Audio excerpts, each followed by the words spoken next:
Hola, muy buenas noches. Bienvenidos a La Quinta Pata de la Noticia. Hoy vamos a estar hablando sobre uno de los temas que más preocupa a la sociedad, la inseguridad.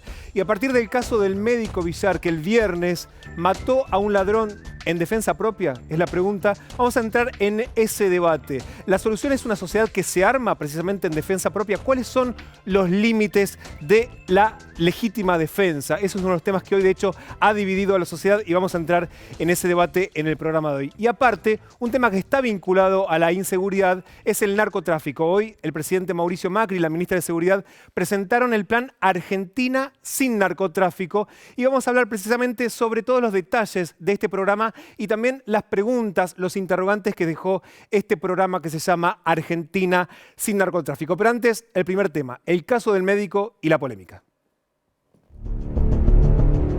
Un médico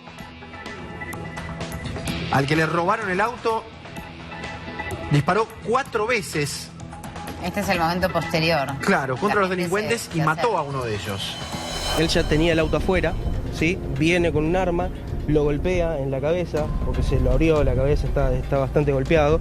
Lo saca a las rastras del auto, lo toma del pecho. Sí, lo toma del pecho, lo tira, y esta persona se sube al auto, da marcha atrás y le pisa las dos piernas, las dos piernas con la rueda del auto. No así, mi papá se arrastra hasta el garage, esperando que el delincuente se vaya. Entonces, lo que hace, directamente esta persona vuelve a tener el auto para adelante, lo apunta y le dice, te voy a matar, hijo de p***. Entonces, lo que hace mi papá es agarrar el arma, se reincorpora, así temiendo por su vida, y él dispara. Nosotros no queremos que las víctimas se transformen en victimarios. Es decir, nosotros creemos primero que hay que proteger a las víctimas.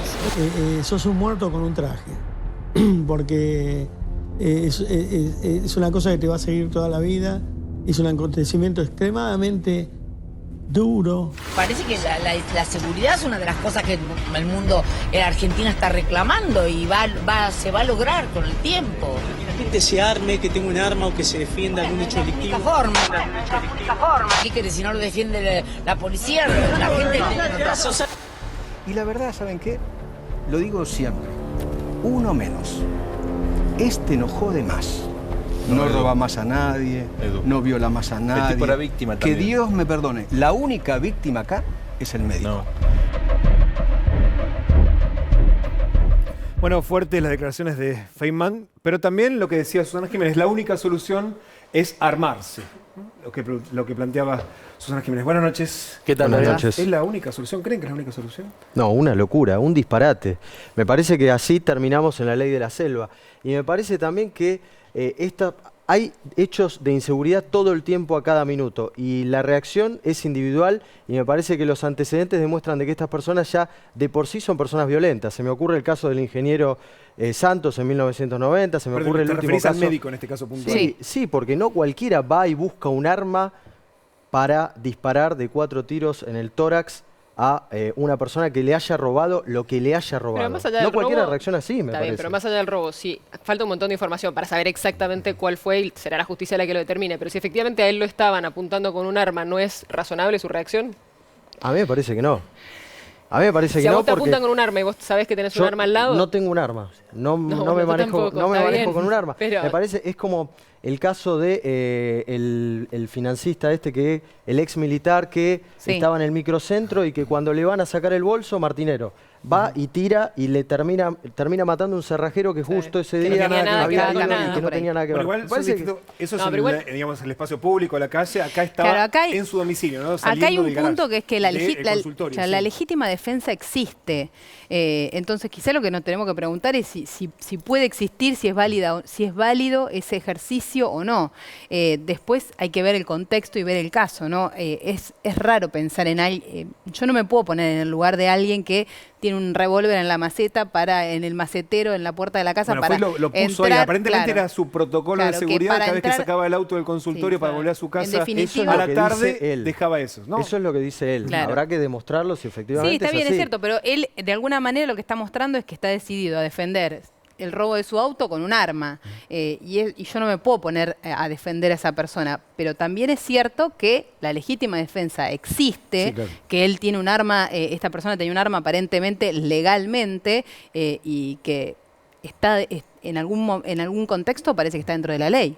Santiago. Sí, mira, hasta ahora estamos conjeturando, voy a tirar algunos datos fuertes que me contó recién una fuente judicial y que tienen que ver con la situación del atacante. Estaba con un arma que no tenía gatillo y que no tenía balas. Es decir, que el ladrón no fue dispuesto a matar. Bueno, efectivamente... Digamos, si tenía un arma que no funcionaba, no fue dispuesto a matar. No podía hacerlo, era un arma desarmada. Esto, obviamente, el médico no sabía esto, ¿no? Sabía que me iban a preguntar eso, el médico no lo sabía, yo estoy dando datos que tiene... A ver, Santiago, para que se entienda, obviamente la persona que falleció, este muchacho, joven de 24 años, de apellido Krabler, fue a robar, pero el arma que había llevado no era un arma que podía cometer un crimen porque ni siquiera tenía gatillo y no tenía balas. No tenía balas. Eso me comentó recién, antes de salir al aire, una fuente judicial. Y al mismo tiempo hay una hipótesis que también quería contar, que es que el arma del atacante apareció debajo de su cuerpo. Con lo cual, la justicia, una de las hipótesis que maneja es que efectivamente hay que ver si estaba apuntando o no al médico en el momento que recibió los disparos. O sea, ese es el dato clave, ¿no? Para determinar si hubo o no legítima defensa, es si en el momento en que disparó, la otra persona lo estaba apuntando con el arma para saber si realmente la reacción fue racional o no, ¿no? Pues es clave. Efectivamente, si el arma estaba debajo de la persona, no lo estaban apuntando y entonces fue algo que hizo por bronca o porque no quería que le robasen el auto y en este caso ya no es legítima defensa. Insistimos que esta es una hipótesis de la justicia, no es nuestra, sino que la están trabajando para ver si efectivamente acá la cuestión es si es legítima defensa o no.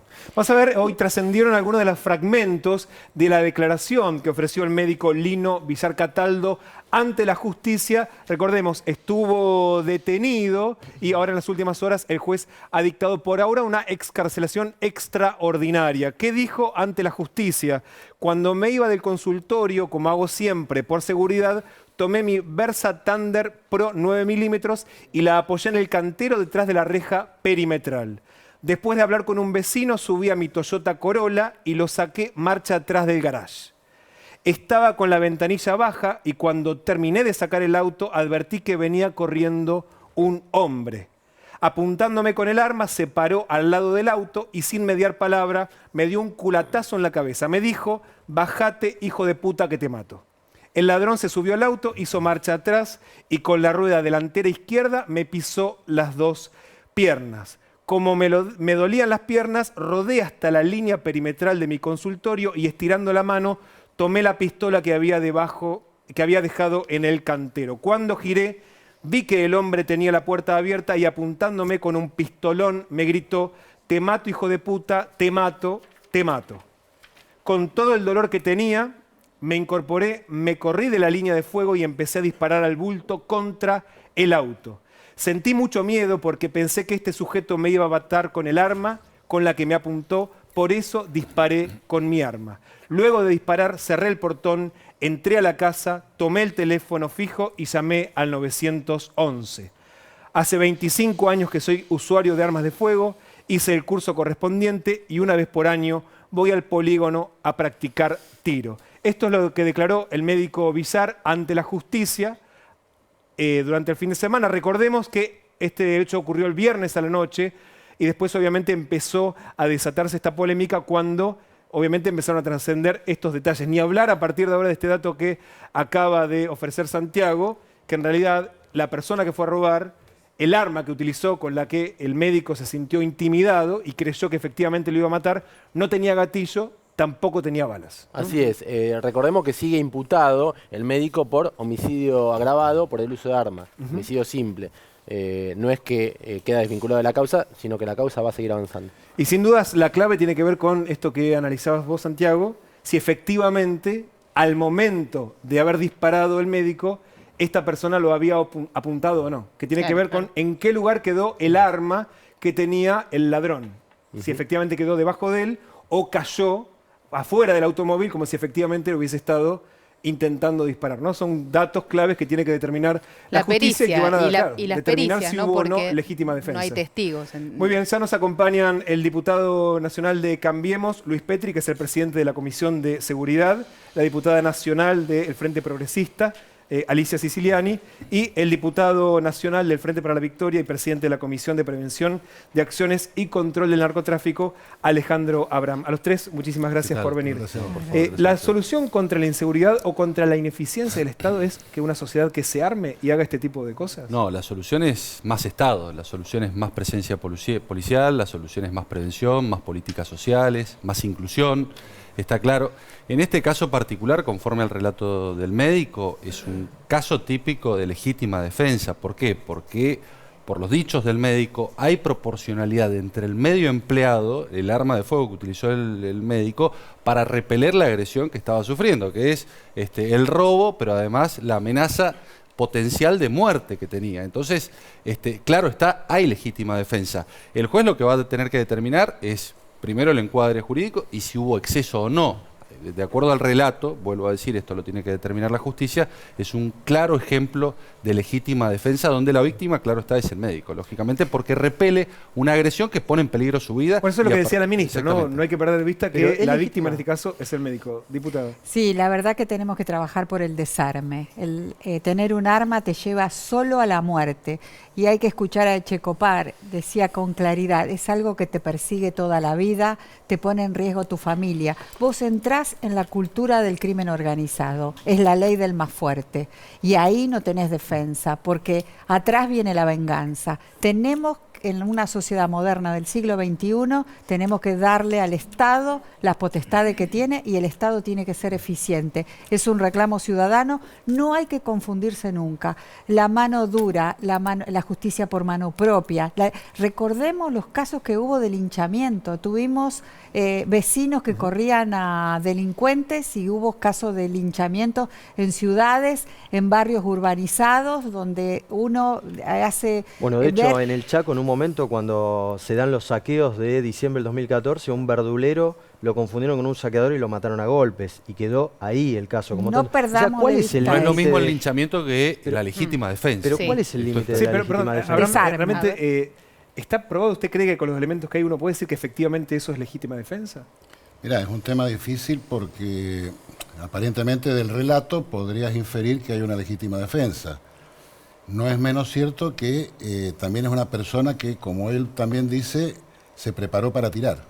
El médico. El médico ha tenido una vida de quizás de entrenamiento, deja el arma en un lugar donde es una persona que, con toda la razón del mundo, puede tener miedo a un robo, pero es una persona que quizás ha tenido en sus momentos la preparación para hacerlo. Les comento algo. Sí. Con esto del armado de la sociedad, que creo que fue la cuestión inicial, algunos expertos dicen, mirá, cuando vos sos un ciudadano común y tenés un arma, vas a dudar. Si te vienen a tirar, el delincuente te va a tirar. Esa milésima de segundo normalmente corre en perjuicio, digamos, de la víctima, en perjuicio de la persona que... ¿Y en ese caso cuál sería la solución? No, en ese caso creo que no hay que estar armado. Creo que no hay que armar a la sociedad porque generalmente el otro corre con una ventaja que es, primero, el anticipo, segundo... sí, igual lo que estaba diciendo Santiago, que en este caso no estaba dispuesto a matar el ladrón, porque de hecho su arma ni siquiera... Eso no lo sabe. Esa impresión no la conoce la víctima. Claro. La legítima defensa lo que reclama es que exista proporcionalidad entre el medio empleado para repeler la ofensa. La víctima, en este caso el médico, no sabía que el arma no tenía aptitud para el disparo. Bueno, es la impresión que está en peligro su vida. Petri, y a partir de allí... Eso es cierto. Ahora, también él muestra que él puede rodar hasta buscar el arma, puede... O sea, ¿yo qué haría? Yo corro. Alguien que trata de huir de esa situación cuando además el ladrón ya está arriba del auto, ya está yendo. ¿No? Llévate el auto, me escondo. Él trata de salir a defenderse. Hay una parte de parecer. La reacción de la víctima es totalmente diversa de acuerdo a cada víctima. Hay víctimas que se choquean y se paralizan. Sí. Y a partir de allí el ladrón o el delincuente actúa. Hay otras que no, que deciden salir a repeler y con la adrenalina del momento realizan acciones que son de una fuerza inusitada. Por eso los antecedentes de las personas cuando son violentas y tienen armas, el caso del ingeniero que decíamos antes, el caso de Martinero que termina matando un una persona totalmente inocente. Me parece que no es la solución. Ahora bien, ¿ustedes saben cuántas armas hay en la Argentina y si alguna vez funciona un plan para desarmar a la Argentina? Porque anuncios un montón, pero armas hay cada vez más, me parece. Bueno, hay un plan nacional de desarme donde las provincias adhieren y donde hay un control estricto del RENAR. El tema es que la población se siente indefensa ante un Estado que no reacciona para cuidar a la población y entonces hay una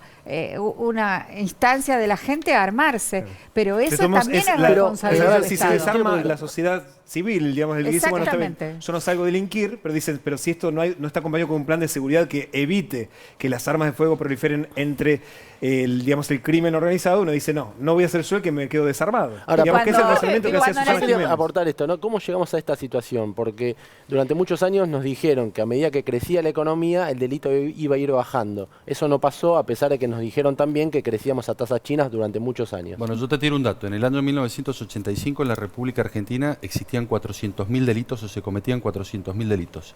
10 años después, en el año 1995, se cometían 700.000 delitos. Estamos hablando en plena época del menemismo. En el 2005 ya pasamos a 1.200.000 delitos y actualmente, de acuerdo a las últimas estadísticas que publicó el Ministerio de Seguridad, recordemos que estuvimos 8 años en la República Argentina sin estadísticas, que reconstituyó las estadísticas 2014 y 2015, damos cuenta de que tuvimos 1.600.000 delitos. Esto es, independientemente de los ciclos de la economía, de la bonanza o no, perdón, y de las hubo crisis... una baja después del 2002. En el 2002 llegó a un pico y después volvió a bajar. Después no hubieron estadísticas. Es decir, después desaparecieron las estadísticas. No, y vos fíjate que aumentaron a 1.600.000 en el 2015. Bueno, vivimos en una sociedad dual latinoamericana. El crecimiento de la economía genera mayor desigualdad. Esto está demostrado por economistas. Si vos lees a Piketty, te dice que el crecimiento de la economía genera más desigualdad porque en América Latina tenés un empleo, una economía formal, una economía informal y una economía ilegal. ¿A cuánta gente en la República Argentina y en Latinoamérica le da ingreso la economía ilegal del crimen organizado? No sé si el diputado Abraham va a estar de acuerdo en el hecho de que, no sé, por lo menos la expresidenta habla todos los días del nivel de equidad que hubo en la última década. Recordemos, Damián, que la expresidenta no hablaba de inseguridad. No hablaba de inflación. No mencionaba la palabra. Pobreza. A ver, yo creo que el tema acá estamos hablando, fíjense en el contexto de este hecho que se está planteando, de una persona que iba con un arma que no era un arma en realidad. Sí. Supuestamente. Se refiere al ladrón, a la persona que murió. A la persona que muere. Con una pistola que no estaba cargada, que no tenía gatillo. Digo, esa persona no me la imagino siendo un delincuente producto del crecimiento económico. No estoy justificando el delito para nada. Perdón, que dice que entonces no es un producto de la desigualdad social ese delincuente. Al revés. Creo que es al revés. Creo que es al revés, que es un producto de la desigualdad social. Porque si yo fuera un delincuente que estoy dispuesto a ir a matar, iría con un arma apta para hacerlo. No iría con eso, que es nada más que algo, podría ser de plástico. O sea, que no tiene nada que ver con el crimen organizado, es un robo casi al voleo. Eso para mí es un robo, quizás por necesidad o quizás porque pueda ser hasta un profesional del robo, digo, pero me parece que las desigualdades tienen muchísimo que ver en los tipos de delitos y en la cantidad de delitos. No es lo mismo una persona que tiene la posibilidad, aún aquel que incurrió en el delito, de tener un sistema carcelario adecuado, una economía que lo pueda contener, que lo pueda reinsertar, que si eso no existe. ¿Y usted cree que eso existe hoy? ¿Cómo? ¿Y usted cree que eso existe hoy, que esas condiciones hoy existen? Hay que lograrlas. El problema es que pasa en el mientras tanto, y además me parece que no podemos... Ese es el trabajo. Uno tiene que tener políticas de corto, de mediano y de largo plazo. En el mediano y el largo plazo tiene que atacar las condiciones socioculturales que afectan al delito y la violencia. Esto es, el narcotráfico, el alcoholismo, la marginación, la violencia intrafamiliar, el hacinamiento. Todas estas cuestiones contribuyen lógicamente, a generar que una persona cruce la línea del delito. Ahora, pero perdón, lo que recién decía, mientras tanto, ¿qué pasa dentro de la cárcel? ¿Qué hace el vecino, el que está mirando del otro lado, y dice, no, mira, hasta que resuelvan el problema de la inequidad social. Fuerte presencia policial. Yo tomo las palabras del presidente de la Corte. Hoy, sentado al lado del presidente Macri, dijo el presidente de la Corte, hoy es un día histórico. Y nosotros lo sentimos así, porque estaban todos los niveles del Estado diciendo que en la Argentina hay narcotráfico. Perdón, recordémosle al que está del otro lado, esta mañana el presidente de la Nación en Tecnópolis, junto a todos los gobernadores y también representantes de todas las fuerzas políticas, presentó el plan de Argentina sin narcotráfico. Entre ellos también estuvo el presidente de la Corte, Ricardo Lorenzetti, planteando cuáles deberían ser los lineamientos hacia adelante de una política de Estado vinculado al narcotráfico. En un ratito vamos a estar con el titular de la CEDRONAR, el secretario de lucha contra el narcotráfico y también la drogadependencia, precisamente para hablar sobre cuáles deberían ser esos lineamientos y también todas las preguntas que ha dejado el anuncio de esta mañana. Mira, yo siempre pongo el ejemplo de Chile. Chile tiene la mitad de los robos que ocurren en la República Argentina. Nosotros tenemos 1022 robos cada 100.000 habitantes. Chile tiene 570, pero tiene el doble de las personas encarceladas. La República Argentina tiene 160 cada 100.000 habitantes y Chile tiene 257 personas cada 100.000 habitantes. ¿Qué significa esto? Que Chile previene mejor el delito, pero además su sistema judicial condena más. Esto es lo que nosotros necesitamos, prevenir el delito, pero a la vez, una vez que el delito ocurre, sancionarlo fuertemente. Pero está ocurriendo que en la provincia de Buenos Aires no hay espacio. La provincia de Buenos Aires es la provincia que más presos tiene y es un desastre. Vos fíjate, 1.800.000 delitos. Solamente el 3% de los delitos que se cometen reciben condena. Si vos mejorás el funcionamiento de la justicia y lográs fundamentalmente que los delitos graves tengan condenas privativas de libertad, está claro que vas a tener más presos. Hoy no tenés más presos porque el sistema los deja libres, porque no los condena, porque las causas terminan en NN, porque las causas prescriben. Ese es ¿Qué pasa con una persona presa? Que hoy tenemos. Es una justicia que no tiene la capacidad de condenar a los responsables de hechos delictivos. ¿Es un problema de capacidad judicial? Hay varios problemas y uno es eso, claro está. ¿Sí, diputado? Es una parte. A ver, me parece que lo otro es cumplir con la Constitución. ¿Para qué son las cárceles? Claro. Que no son solo para el castigo, no son para castigo, digamos. No, son pero para es un rehabilitación de la persona. Petri, hoy usted quiere más condenas y más gente detenida para que hacen una maestría. Hacen una maestría en delito. Pero vos tenés que entra un ladrón de billeteras y sale un... y tenés que resocializarlos. El fin de las cárceles... Pero eso hoy no pasa. ¿Por dónde hay que empezar? ¿Por meter más gente en ese sistema? No, tenés que generar la infraestructura. El fin de las cárceles no solamente es para resocializar a las personas privadas de la libertad, eso lo dicen las reglas mínimas para el tratamiento de reclusos, sino para proteger a la sociedad frente al crimen. También lo dicen las reglas mínimas para el tratamiento de reclusos. Esas dos finalidades tienen que cumplirnos en nuestros establecimientos penitenciarios, educando y dando la posibilidad de que las personas privadas de la libertad... El problema es que la política siempre hace foco en empezar por uno de los lados, y es en el de sumar más delincuencia, y no está mejorando el otro sistema. La ley de nos aumenta la cantidad de la sacamos de diputados y está en el La Senado. diputada decía que fue un día histórico, ¿no? Sí. Hoy hablé con dos personas vinculadas con las denuncias, y la verdad que una de ellas es la ex mujer de Bonparola, ¿no? Se enteró de casualidad por una amenaza que su expareja estaba en libertad. Nadie del Ministerio de Seguridad le avisó, vive con miedo, no encontró respuestas. Otro, un puntero en Ciudad Oculta que está cansada de la venta de Paco y no tiene respuestas. ¿Hay un plan detrás o queda solo en anuncios? Porque el que denuncia tiene miedo a denunciar porque no siente protección del Estado. Yo soy rosarina. El jueves tuvimos en Rosario una marcha de miles de personas que salieron a la calle a decir ni que querían armarse ni a decir que se vayan todos. Decían, hagan algo, hagan algo. Creo que la reunión de esta mañana, la reunión que mantuvo el gobernador Lifchitz con la ministra de Seguridad, Patricia Bullrich, va por ese camino. Nosotros venimos de una experiencia en la provincia de Santa Fe fallida. Es una experiencia de parches, es una experiencia que llega a la Gendarmería, a la Fuerza Nacional, para atender una cuestión puntual, patrullar unos barrios, después se va y nada cambia. La reunión de hoy se miró el río, tenemos la hidrovía, tenemos puertos, las ciudades puertos, donde entran y sale la droga, donde se miró las rutas nacionales, las fronteras. los barrios, donde se habló de cuando llega ese joven, ¿lo perseguís con el Código Penal o le das un servicio de salud para las adicciones? No, ¿sabes cuál es la diferencia? Se habló hoy. Pero esto se sabía hace años. ¿Sabes cuál es la diferencia? Antes el narcotráfico estaba prohibido. A mí en la Cámara de Diputados me decían, si vos querías hablar esto, ¿de qué hablas si sos narcosocialista? Esa era la discusión política que teníamos en la Cámara de Diputados. No funcionaba la Comisión de Seguridad de la Cámara de Diputados, no funcionaba nunca. Pero, diputado Abraham, ¿hace cuánto clima. usted está en el Congreso de la Nación? Hace 2 años, pero se han dictado leyes referentes a este tema. Porque lo que están diciendo eso es que durante los años anteriores no hubo ningún tipo de política vinculada, por ejemplo, al narcotráfico. Lo dijo también el presidente hoy. Yo trato de excluir a ver el tema del fuego artificial, si se quiere, de lo discursivo, del tema de campaña, si se quiere, esto de la pesada herencia, porque creo que esto tiene que ser en serio una política de Estado, por eso estuvimos presentes, por eso estuve presente, me parece positivo. Tenemos que colaborar todos. En esto es un tema del trabajo de todos los sectores políticos. Creo que el legislador nacional dijo que la droga no tenía color o no tenía partido.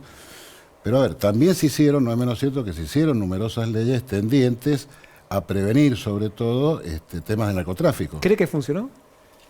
Evidentemente, como todas políticas, a ver, si las queremos medir en el término de un año, es muy difícil hacer esa medición de un año. No, digo, porque la gestión anterior fueron 12 años. La pregunta es si los 12 años anteriores hubo algún tipo de política vinculada al narcotráfico que haya funcionado. Si yo digo, tomo la primera lógica que dice el presidente de la Nación, que vincula pobreza con narcotráfico, digo, se han hecho esas políticas.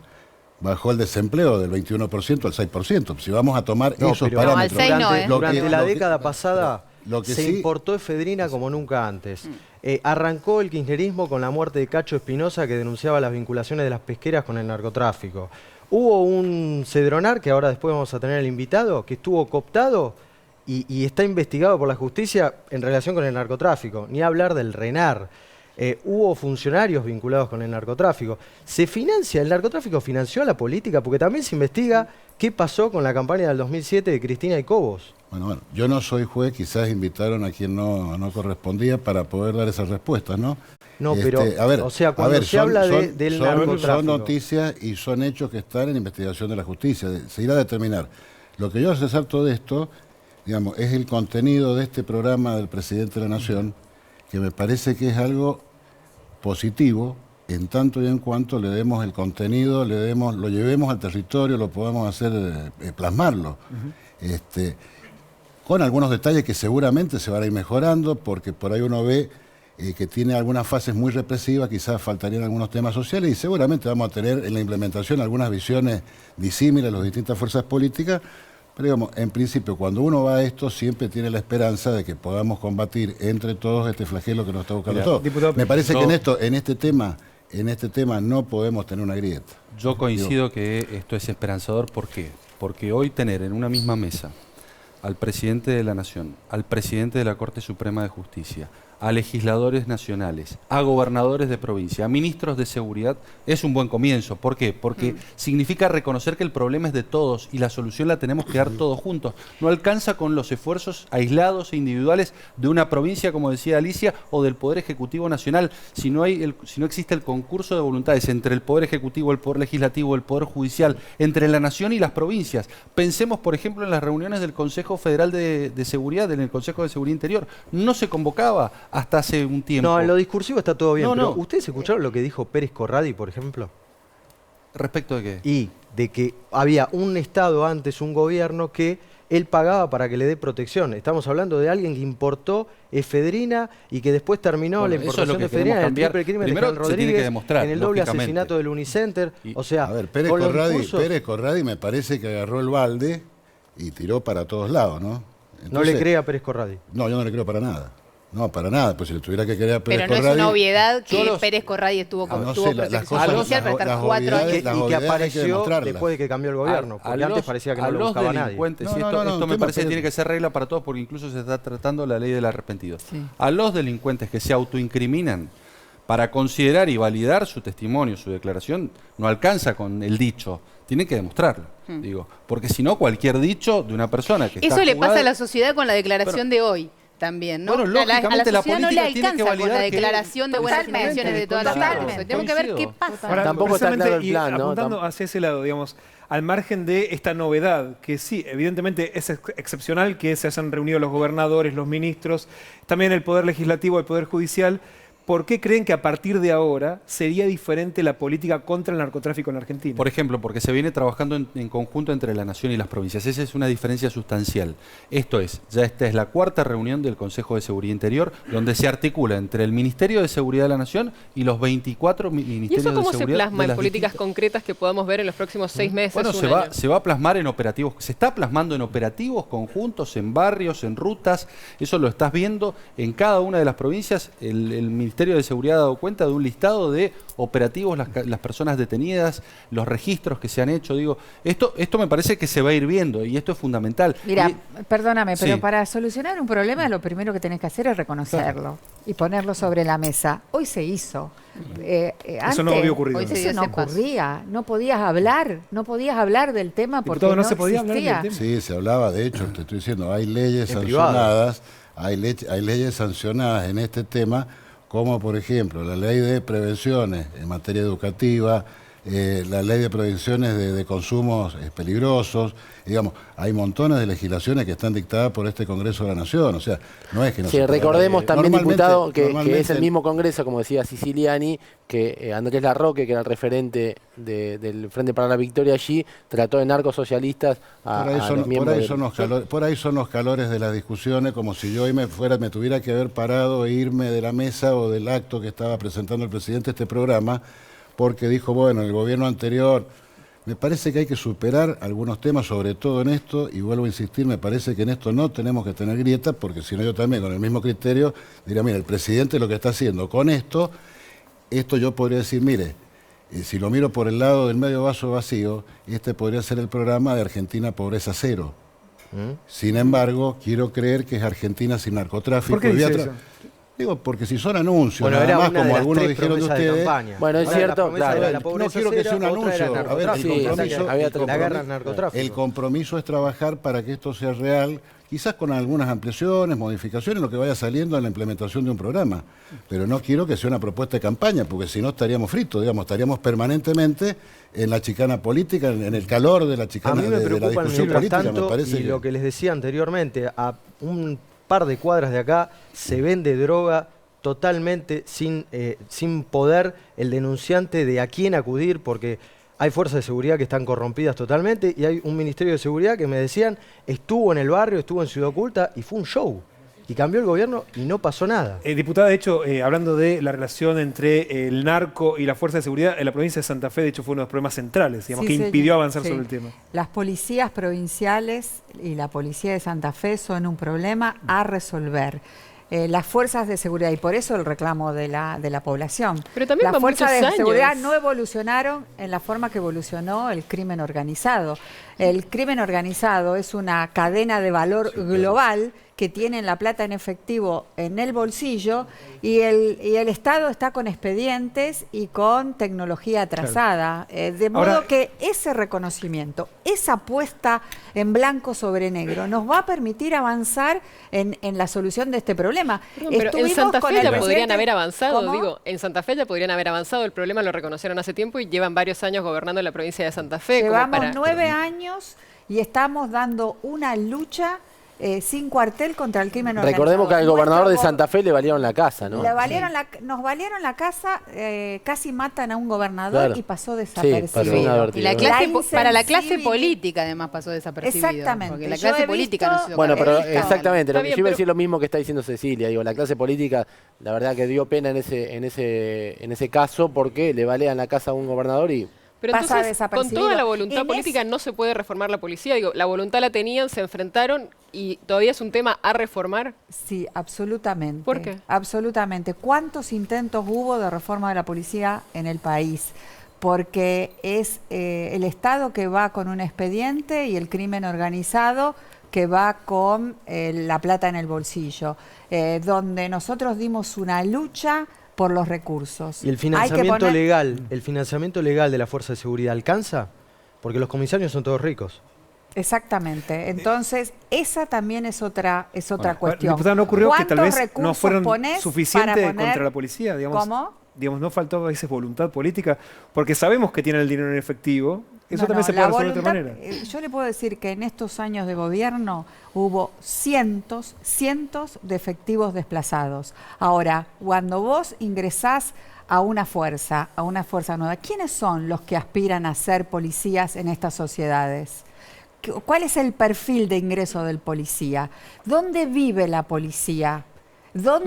¿Qué elementos le da el Estado para hacer de esa policía un profesional adecuado para estar a la altura de la circunstancia? Es una salida laboral segura para alguien que no va a hacer una carrera universitaria. Exactamente. Y bueno, y eso es lo pendiente y eso es cuántos recursos le asignamos a esto. Nosotros tuvimos que ir a la Corte Suprema de Justicia de la Nación y litigar 5 años para la coparticipación que nos correspondía en Santa Fe. Entonces, no solo no te dieron la asistencia técnica del nivel nacional, sino te sacaron los recursos. Hablando de lo pendiente, creo que mucho tiene que ver lo que está haciendo el Congreso de la Nación ahora.